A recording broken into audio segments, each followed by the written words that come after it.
us here. Hello there. Welcome to Speaking of Business. I'm your host, Nancy Boyle. Today we're going to be talking about contracting with the government, selling your products and your services to various government entities. Joining me today is Don Zaveski, who's the director of the Procurement Technical Assistance Center out at the University of North Florida. So welcome, Don. Well, thank you for having me. Appreciate it. Okay, well, let's start with you. Let's find out a little bit about Don Zaveski. Okay, well, I've been in government contracting the majority of my career, working for various small businesses and large corporations in government contracting, and joined the UNF team at the Small Business Development Center just over a year ago now, and it's a great opportunity and a lot of possibilities here in Jacksonville.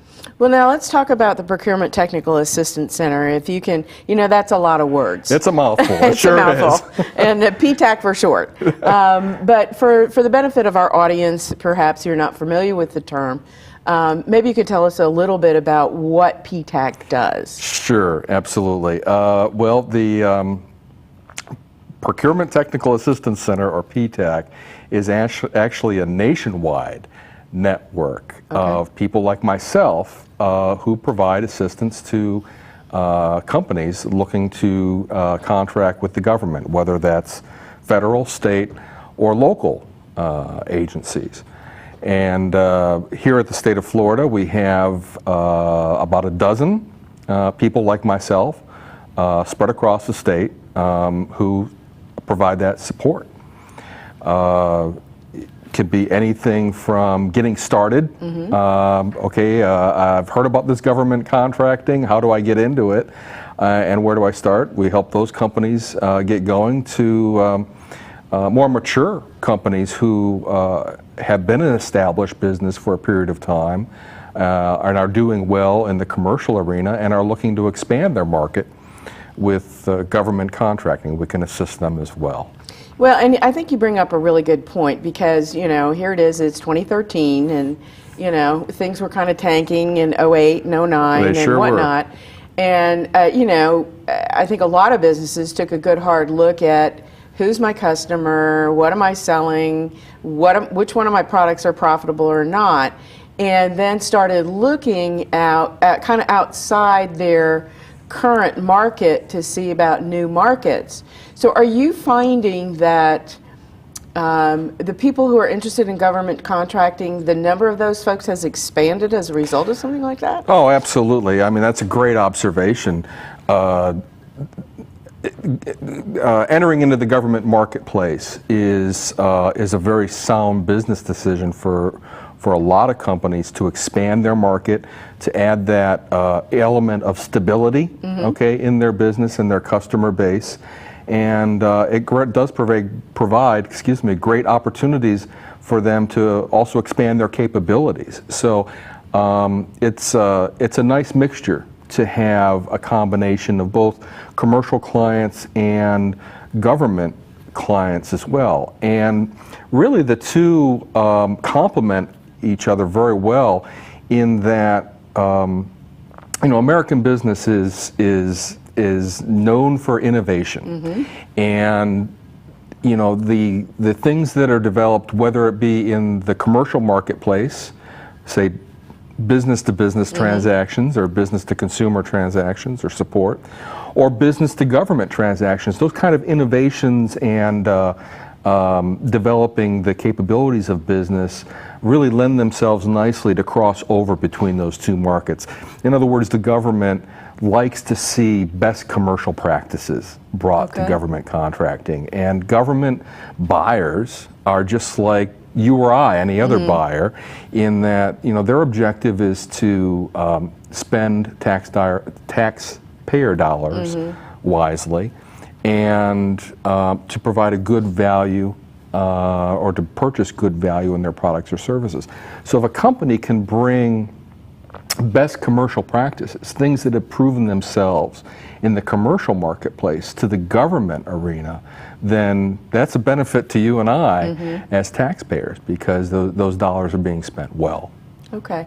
Now, I think a lot of people have been hesitant, or a lot of business owners have been hesitant to go into that market. It's a little intimidating. It is. You know, how do I find who's going to buy my stuff? How do I know anybody buys my stuff?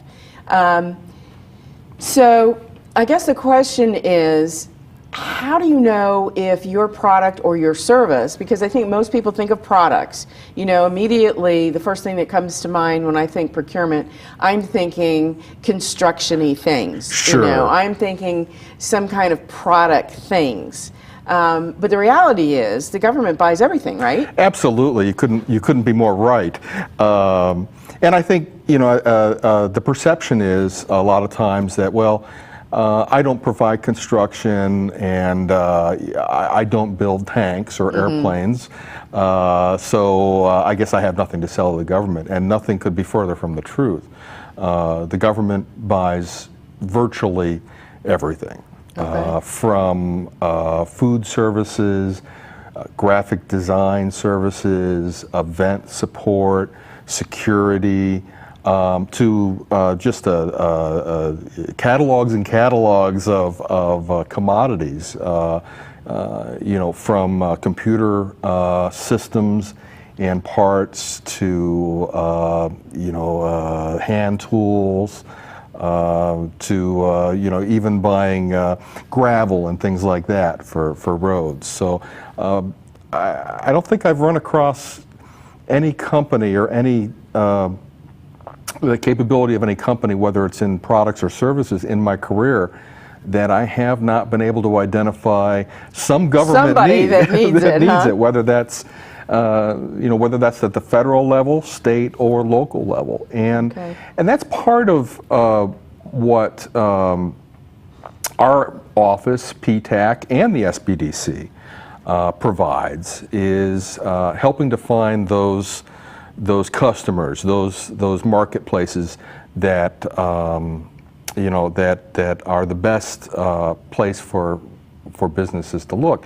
And you're right, it's daunting. It can be a lot of paperwork. It can seem quite unusual in the amount of reading that you have to do and things like that.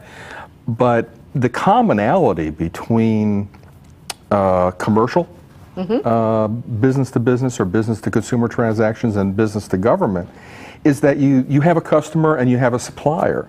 That customer wants to find those fantastic services or products that are delivered on time, within budget, at a reasonable price. And so the real difference between those two different types of markets is really that paperwork and registration that's required in the government market, in the government arena.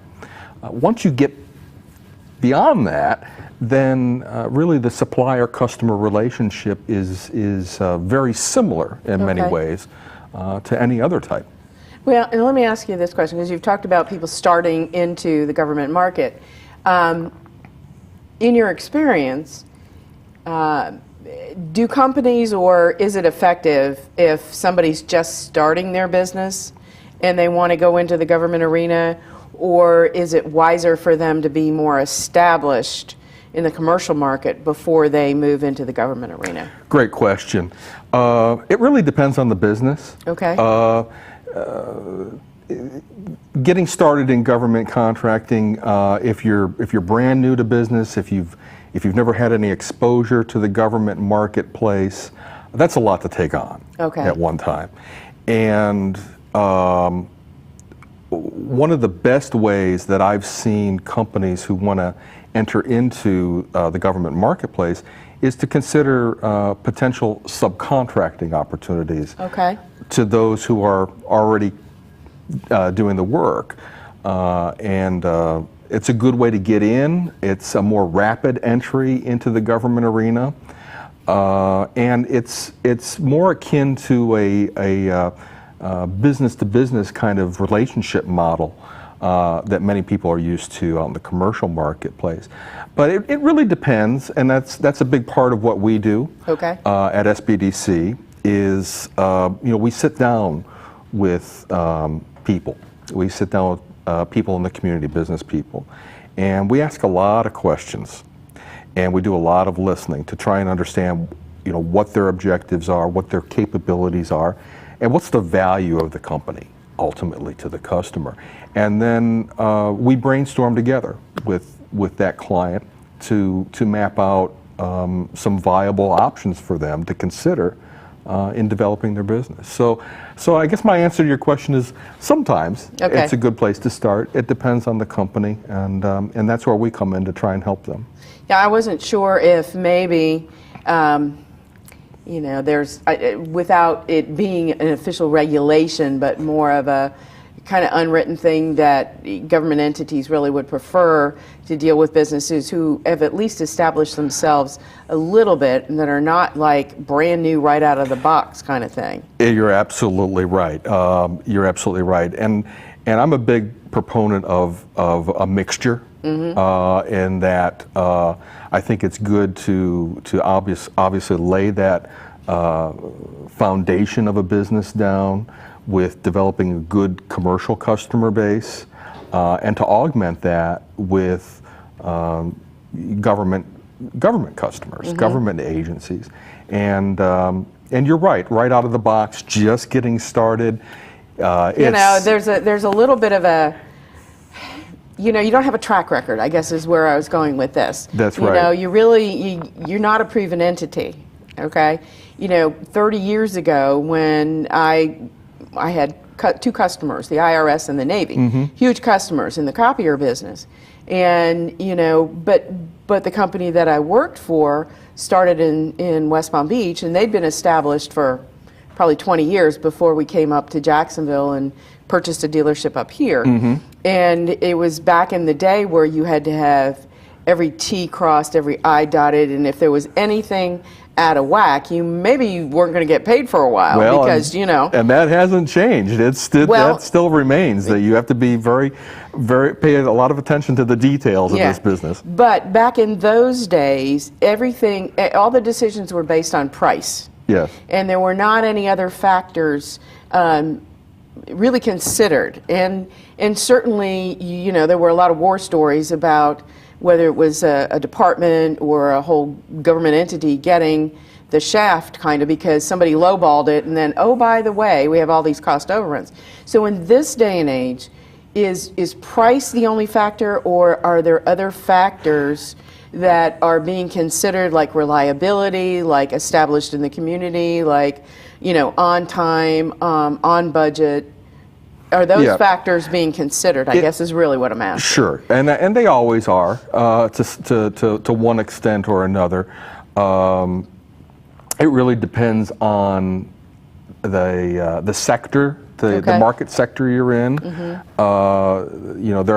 are some areas where the quality of that product or service, especially if you consider space flight hardware, things that we're putting up into orbit, the quality of those components, the quality of the services that go into supporting those kind of activities is paramount. Of course, there's always something having to do with price in there as well. But it varies depending on the marketplace, on the market, government sector, the market. It's that's part of why one of the first things that we want to understand about a company is what is the value that you offer clients? What is it, the core competencies of your business, and what makes you different? Because it's a competition. Sure. And so, we want to help those companies be successful in that competitive arena. So, understanding the capabilities, the values, the strategy of a company, where they're headed. As I said, we brainstorm together, we map out, we provide recommendations and options to that company to say, well, based on your capabilities and resources and your value proposition to the client, here's some options. Here may be some good government marketplaces for you to consider. Okay, so let's kind of walk through what exactly you do for your clients. Sure.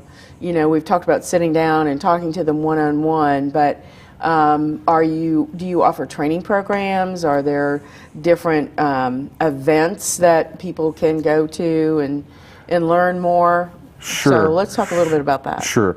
Well, I am one of a team. One of a team? Okay, at the Small Business Development Center at the University of North Florida. We really take a team approach to supporting the business community. Okay.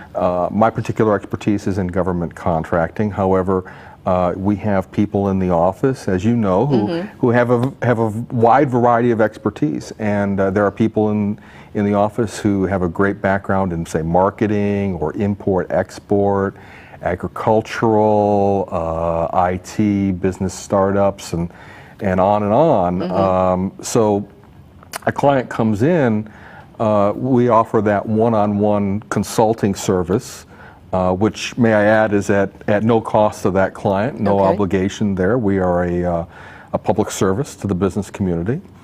And but many times, whether they're a government contractor or looking to pursue government contracts, there are other things that are involved, like marketing, like they may be looking at doing work overseas, so there may be an import-export idea. So we really take a team approach to making sure that client receives the best expertise and advice that we can provide. That's one of the aspects in terms Okay. of the one-on-one consulting support, but we also offer a variety of workshops throughout the course of the year, in particular government contracting workshops once a month. We offer a Getting Started in Government Contracting workshop, which is held generally at UNF. Okay. It's once a month, usually midway in the month, and if you visit our website, ptacnefl.org, Okay. you'll see all the workshops there. And I really strongly recommend that if somebody in the audience is considering this as a business option, attend that workshop. It's a nominal cost, and it's a great value. It's a fantastic workshop that will give a great summary of federal, state, and local, how you get started, registration requirements, because what we want to do is try to help that business really rapidly complete their registrations as efficiently as possible so that they can move on to doing what Sure. they do best. And that's, that's providing the services and products that make them a successful company. So. Okay, and I think one of the areas where people seem to have a little bit of trouble is okay, I've come to you, we've strategized, we've figured out that these entities are good candidates to buy my product or service, and actually they're looking. So I remember in the old days there was kind of a computer matchmaker thing that could match you up. Okay, so now I see that there's a bidding opportunity. Yes. Okay, but this is my first foray into it, so I'm not real comfortable in doing my bid proposal. So where do you come in there? Can you help? Well, absolutely, absolutely, and that's I think that's where I get a real charge out of what I do, because it's much more than just here's how we get started, and here's how we do our registrations, but we provide that continuity of support to a business to say, okay, now we've gotten the registrations completed, now we're ready to actually start finding some opportunities and bidding on them, and we will provide that continuous support to a company throughout the A to Z of Okay. government contracting. So it includes locating opportunities, downloading those solicitations, understanding what the requirements are, and then kind of looking over the shoulder, if you will, if the client would like us to. We would be happy to review the materials that they're submitting, and then all the way through contract operations to helping phase in the contract. Again, we will provide advice and assistance there, and then with the actual paperwork that's included on the contract. And at the end of the day, the objective is not only to win the initial contract and win the initial work, but to re-win that work. Sure. Because about over 93% of all government contracts are cyclical, okay? Okay. They come back out for rebid Okay. over a period of time, whether that's once a year, every 5 years. Some are even longer than that. So the objective for that business is to not only win the initial, but then to re-win the recompete. And then to pursue additional work and grow that business, grow that market Okay. within the government. And that's really where all the gears of this start engaging for a company. And that's where you see a lot of the cross-development, cross-capability development of a business, is because they're developing this government business, and meanwhile the commercial is developing as well. So they're very complementary to one another Okay. in that way.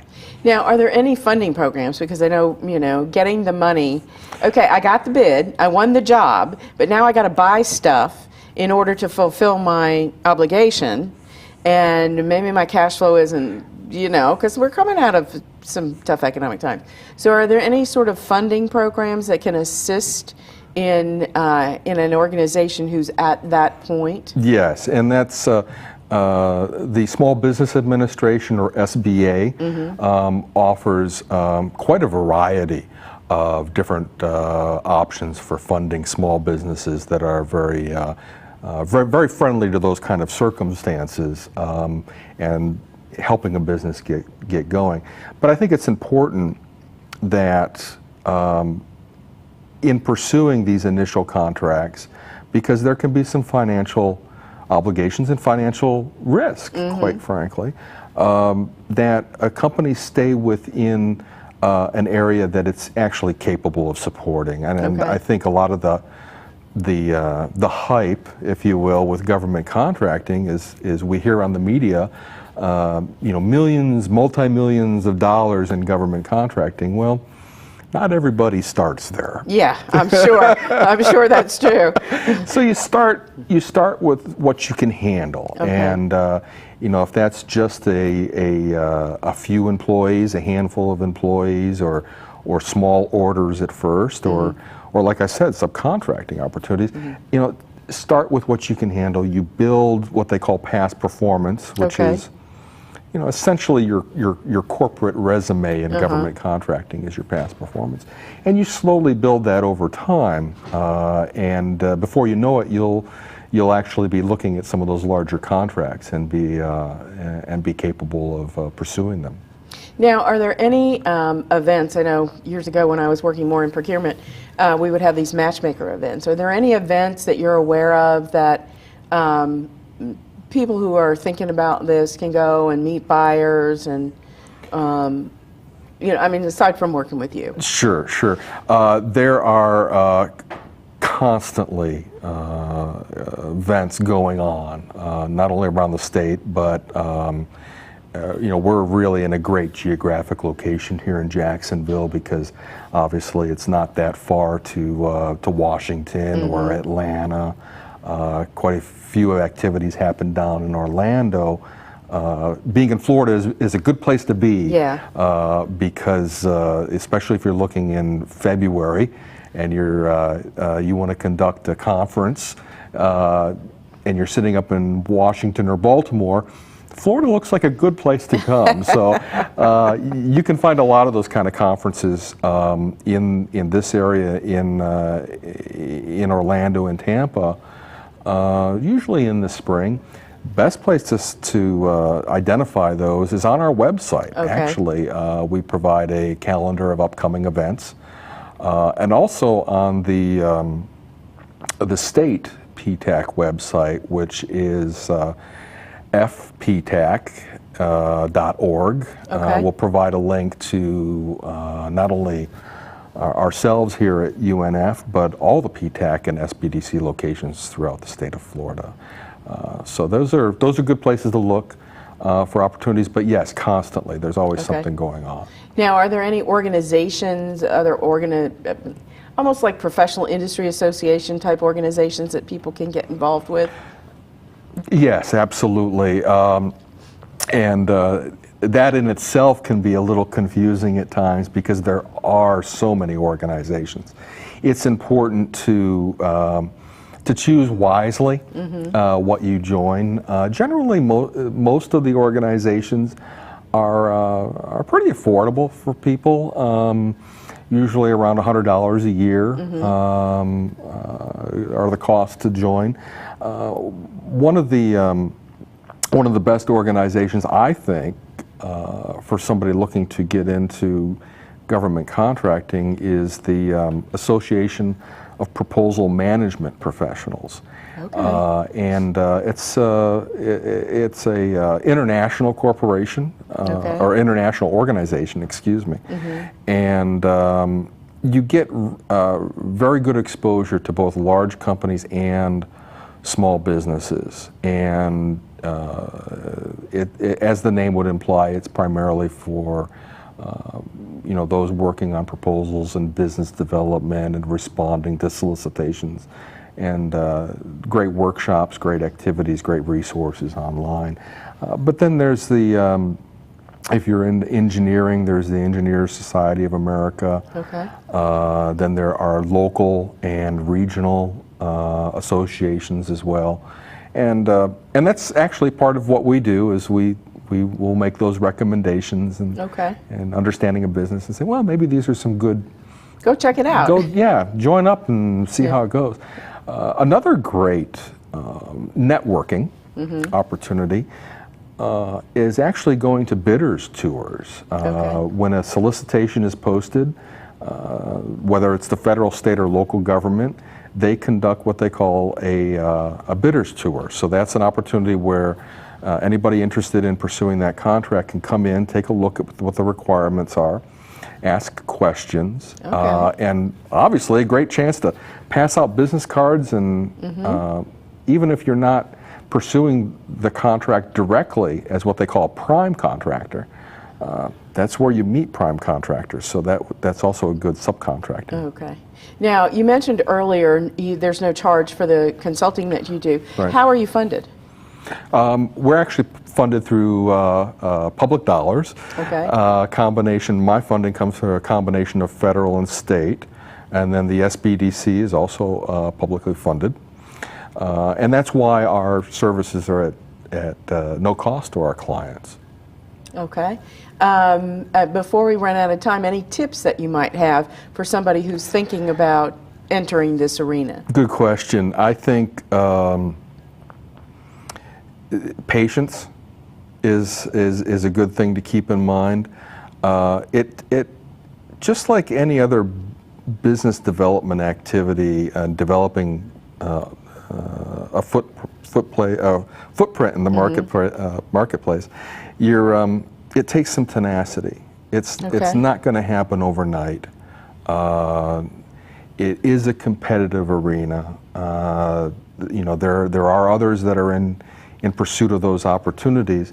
But if you stay with it on a regular basis, if it's a consistent level of effort that you engage in, it doesn't have to be all your time. Right, right. But it has to be a consistent level of effort.